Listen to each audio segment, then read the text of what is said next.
So one of the things you and I have been talking a lot about is all the emotions that go along with selling a business. Oh, yeah. And I've been on the sell side where I've sold my own businesses. Yep. So I know those emotions, but I've never been the banker Right. that has to In deal the middle. with me Yeah. or deal with the person. And now we're here. And one of the things we've been talking a lot about is how do you emotionally explain the nuances of a deal? Because we've kind of talked about when you do a deal, there's cash up front, there's earnouts, and then there's the tag-alongs and everything else. And it all just seems messy. Yep. Yeah. And like we came up with this great framework when we were driving. We've been traveling a lot lately, which is really fun. Yeah. And we were driving. Our agreement that you and I have made is that I won't talk to you on our flights as long as you let me talk while we're in the car. I gotta have that talk time, man. Yes, it seems reasonable. Yeah, this is a good compromise. So we came up with this framework that we're going to talk about, which is just awesome. It's just kind of like thinking about the different components of a deal, like the cash at closing, anything after closing, seller note, earnout, rollover, like equity ownership in the entity post-closing, stock in the acquiring company. Kind of like, if you think about it, like pitches, fastballs, curveballs, sliders, and talking to clients about that through that lens. So why don't you just kind of talk through that framework? Yeah, so whenever you're doing a deal, we kind of talk about that us as your bankers, we're like the pitcher. Yeah. And we've got some pitches to throw at the batter, which is the buyer. Yeah. And every batter in the major leagues or any level, they got pitches they like. They got pitches they don't like. And there's some pitches they just won't even swing at. So we kind of framed it and said, cash up front is kind of like a fastball. Yeah. That's the one that everybody's really the most anxious about, right? Because the seller wants as much cash as they can, the buyer wants to give as little as they can. So there's a lot of heat on that one. The next one is kind of the earnout or the rollovers, the stock, et cetera. And that's the curveball. It's kind of, how complicated are we going to make it? Is the buyer going to make it for the seller to actually earn it? And that's a curveball. And it can end up better than you thought. It can end up a little worse than you thought. We just don't know where it's going to end up, like a curveball. Yeah. And then there's just the slider. It's all the tag-alongs. It's all the quality of earnings. The rollover and the stock in the acquiring company, all that. All the things. And so one of the things we talked about when we talk about selling a company is that when we go pitch on behalf of our clients, we're going to always throw these three pitches. We're going to throw the best fastball we can, the best curveball we can, the best slider we can. Here's what we don't know. We don't know what they're going to swing at. We don't. You know, and the one buyer might say, I'm just not going to swing at that fastball. I don't care how many times you throw it. I'm not going to swing at it. Not curveball, slider, all the same. So the real thing we have to talk about with our buyers is, where are we with this deal? And what are we okay with if they don't swing at it? Yep. Or not okay with? Yep. But we're going to throw the pitches. Yeah. But we have to also understand that we can't make somebody swing. Talking to the seller, we can't make them swing. We don't know what they're going to like to see. We might have a gut feeling about what kind of pitch they like, but we just don't know, and we can't control it. I think it's a great framework, and it takes the emotion out of it. When when you're dealing with a seller and with our clients, there's such a propensity for like the identity to be tied up in the business. And we were talking to somebody just earlier today about how for them it was hard when they sold their company because the company was them and somebody was placing a dollar amount on them. Right. They were valuing them, they felt. And so it's a good way to, and that's just true. And so the more objective we can make it, the better. And I think this framework is the right way to do that. Absolutely, absolutely. Another thing we talked about is the power of words. Yeah. And whenever you're in negotiation, it's funny, now that we've done some deals together, it's and I experienced this when I went for my first raise. The gentleman that was spearheading the firm and the fund, when we first started talking, it was like we were long friends.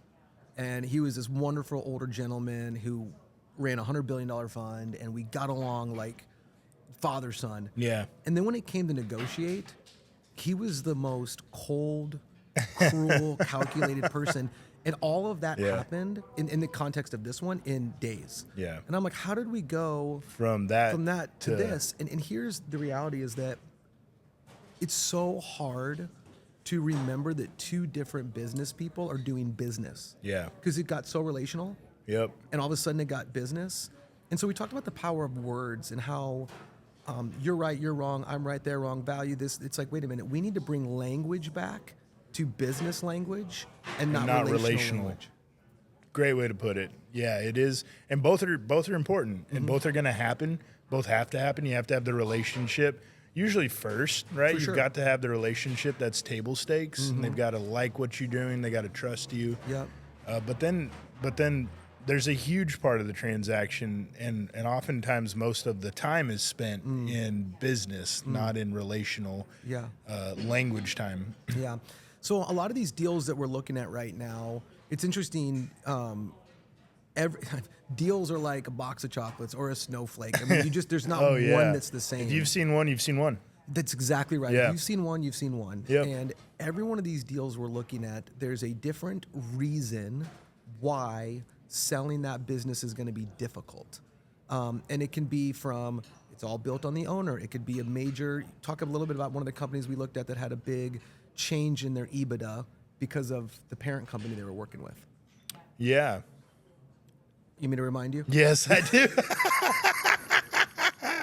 What a moment. Yeah. So we've been talking to this company that. Oh, I know. Yeah, sorry. Yeah. You have to be cryptic in these conversations. I know. It's so hard. Yeah, that's why the code names are so awesome. Yep. And so yeah, it's we've got this client right now that is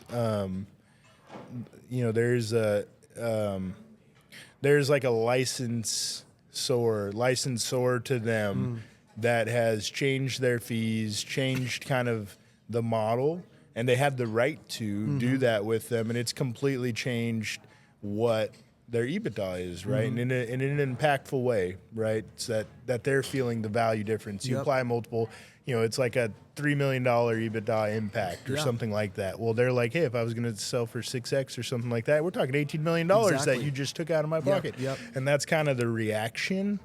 That's kind of the reaction to it. And just thinking through, like, how do we think about that? How do we take the emotion out of that? And really, because there's a business answer that allows for us to be able to explain that in a way that doesn't necessarily hit the EBITDA in the same way. Yep.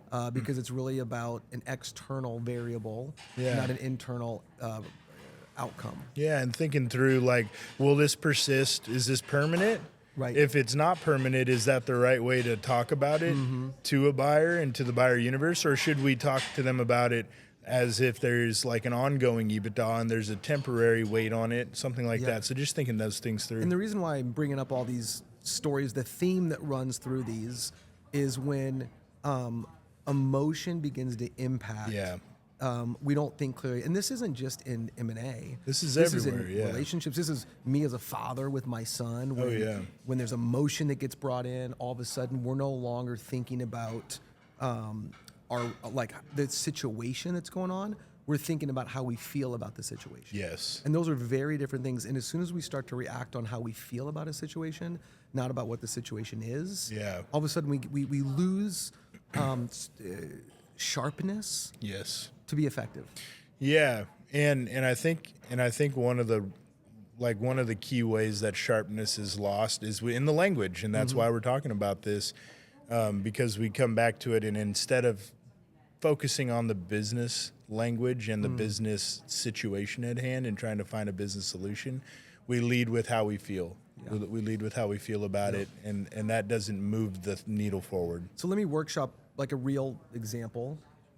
Is when somebody says, are you right or wrong, or am I right or wrong? Yes. And all of a sudden that's now pitting two people against each other versus saying something is accurate or inaccurate. That's not a personal thing. There's just now we're back on the issue, not the person. So and this isn't a hypothetical. This is a communication that you and I were working on 3 nights ago, right? And so I mean, it's so important. Words carry weight. Words carry weight.